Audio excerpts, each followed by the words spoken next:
കഴിഞ്ഞ വർഷം ഷിരൂരില് ഈ ഒരു ഭാഗത്താണ് ഒരു മണ്ണിടിച്ച ഉണ്ടായി അപകടം ഉണ്ടായത്. എല്ലാവർക്കും അറിയാവുന്ന കാര്യം തന്നെയാണല്ലേ. നമ്മളെ ഇവിടുന്ന് ഇടിച്ച മണ്ണാണ് ആ നദിയുടെ നടുവശത്തായിട്ട് കിടക്കുന്നല്ലേ, പൊങ്ങി കിടക്കുന്നത്. ഇപ്പൊ അവിടെ ദ്വീപ് കണക്കായി കിടക്കുന്നു.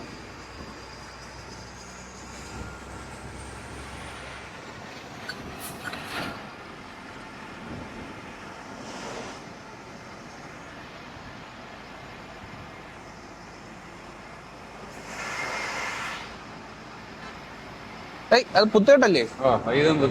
ഇതും പുത്തേട്ട്. ഷിരൂരിലെ ഗംഗാവലി നദിക്ക് കുറുകെയുള്ള പാലം അല്ലേ? ഇപ്പൊ അവിടെ ഇടിഞ്ഞത് കറക്റ്റ് ആയിട്ട് അറിയാൻ കഴിയുന്നുണ്ട്.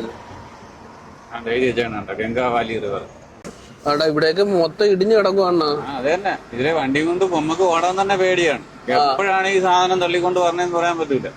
പക്ഷെ പലരും ഇപ്പോഴും ഇത് കണക്കുള്ള മലമുകളിൽ നിന്ന് വെള്ളം വരുന്നത് നോക്കി ഇവിടെ വണ്ടി ഒതുക്കിയിട്ട് വെള്ളം എടുക്കുന്നുണ്ട്, കുളിക്കൊണ്ടൊക്കെ നിൽക്കണം വണ്ടി അവിടെ ഇട്ട്. അപ്പൊ അങ്ങനെയൊന്നും ചെയ്യല്ല, കാരണം ഇനി ഒരു അപകടം എപ്പോ ആണെങ്കിലും ഉണ്ടാവാൻ. ഓടിക്കൊണ്ടിരിക്കുമ്പോ ഇത് വരും, നമുക്ക് പറയാൻ പറ്റില്ല. ചെറിയ ചെറിയ കല്ലുകൾ വന്ന് വീണാലും മതിയല്ലോ ദേഹത്ത്, ഇത്രയും ഉയരത്തുനിന്ന്. വീണ്ടും അഹങ്കാരം കാണിക്കുന്നതാണ്.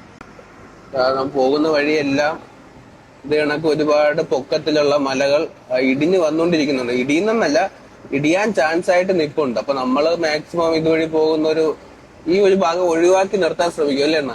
അതെ.